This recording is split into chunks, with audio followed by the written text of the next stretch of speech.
మీడియాతో ఎమ్మెల్యే గంటా శ్రీనివాస్ మాట్లాడుతున్నారు. ఆ లైవ్ చూద్దాం. అటువంటి చెల్లిని ఆస్తి కోసం ఏ విధంగా ఈరోజు ఇబ్బందులు పెడతా ఉన్నాడు, ఏ విధంగా మాట్లాడుతున్నాడో చూస్తూ ఉన్నాం. అంతేకాదు వాళ్ళ తల్లి, జన్మనిచ్చిన తల్లి అంటే మనకి దైవ స్వరూపం. అటువంటి తల్లి ఆ పార్టీ గౌరవాధ్యక్షురాలుగా ఉండింది. ఆమెను కూడా ఎంత ఒక అమానుషంగా ఆ అధ్యక్ష పదవి నుంచి తొలగించడమే కాదు, తనకు తాను పార్టీ శాశ్వత జీవితకాలపు ప్రెసిడెంట్గా డిక్లేర్ చేసుకొని అది కూడా మళ్ళీ చివరికి కోర్టులు ముట్టుకాయలు వేస్తే దాన్ని చేసి చివరికి ఆమె మీద కూడా ఈరోజు ఆస్తుల కోసం కోర్టులకు వెళ్ళిన వ్యక్తి జగన్మోహన్ రెడ్డి. అంతేకాదు ఒక పక్క సొంత బాబాయ్ తండ్రి చనిపోయిన తర్వాత ఆల్మోస్ట్ వాళ్ళు తండ్రి స్థానంలో ఉన్న వ్యక్తి ఒక బాబాయ్ అంటే, అటువంటి వ్యక్తిని కూడా అతి దారుణంగా ఒక దీంతో హత్య చేసి చివరికి దాన్ని కూడా చంద్రబాబు గారి మీద నెట్టాలని ప్రయత్నం చేసిన వ్యక్తి.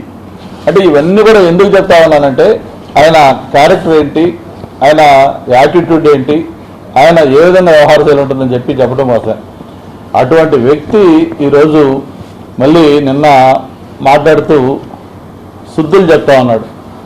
నేను ఎప్పుడన్నా అధికారంలో ఉండగా చంద్రబాబు నాయుడు కానీ లేకపోతే ప్రతిపక్ష పార్టీలో ఉన్న నాయకులను కానీ పర్యటనలకు అడ్డుకున్నానా, వాళ్ళకి ఏమైనా ఇబ్బందులు పెట్టానా అని చెప్పి చాలా అమాయకంగా అడుగుతా ఉన్నాడు. ఒకటే జగన్మోహన్ రెడ్డి, ఏది కూడా ప్రజలు మర్చిపోతారు అనుకుంటే అది నీ అవివేకం. ఒక్కసారి ఫ్లాష్ బ్యాక్ గుర్తొచ్చుకోండి. చంద్రబాబు నాయుడు గారు లాంటి ఒక సీనియర్ నాయకుడు, 3 సార్లు ముఖ్యమంత్రి చేసిన వ్యక్తి, రాజకీయాల్లో వాళ్ళ నాన్నగారికే సమకాలికులుగా ఉండే వ్యక్తి, ఒక విలువలు నెలకొల్పున్న వ్యక్తి, అటువంటి ఒక జెంటిల్మెన్ పాలిటిక్స్లో అటువంటి ఆయనకే పర్యటనకు బయలుదేరుతున్నాయంటే ఇంటికి వచ్చి ఇంటి గేటుకి తాళ్లు కట్టి తాళాలు వేసి పోలీసులు పెట్టి ఆయన ఇంట్లో నుంచి బయటకు రాకుండా ఆపిన వ్యక్తి ఈ జగన్మోహన్ రెడ్డి. ఆ విషయాన్ని మర్చిపోయాడు. అంతెందుకు విశాఖపట్నం వస్తే ఆయన పర్యటన కోసం విశాఖపట్నం ఎయిర్పోర్ట్లో దిగి బయటకు వచ్చిన తర్వాత ఎయిర్పోర్ట్ బయట దాదాపు 12 గంటలు అక్కడే కదలకుండా బయటకు రానికుండా ఆపిన వ్యక్తి జగన్మోహన్ రెడ్డి. మరి ఎందుకు మన పవన్ కళ్యాణ్ గారు ఉన్నారు. పవన్ కళ్యాణ్ గారు చంద్రబాబు నాయుడు గారు అరెస్ట్ అయినప్పుడు ఆయన హైదరాబాద్ నుంచి విమానాలు బయలుదేరుతామంటే ఆ విమానాన్ని పైలట్కి చెప్పి బెదిరించి ఆ విమానం ఫ్లై కాకుండా పైలట్ దింపేసి విమానం నుంచి దించేసిన ధనుడు ఈ జగన్మోహన్ రెడ్డి.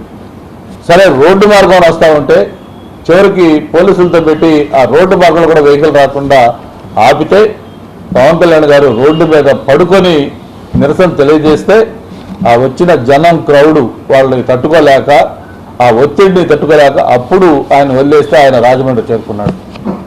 అంతెందుకు యువనాయకుడు లోకేష్ ఏదైతే పాదయాత్ర ప్రజాగణం పాదయాత్ర చేస్తున్నప్పుడు మొత్తం ఆయన కుప్పం నుంచి స్టార్ట్ చేస్తే అడుగున ఆంక్షలు పెట్టారు. ఎక్కడన్నా మీటింగ్ పెట్టి కూడా రెవెన్యూ ల్యాండ్ పెట్టుకోకూడదు.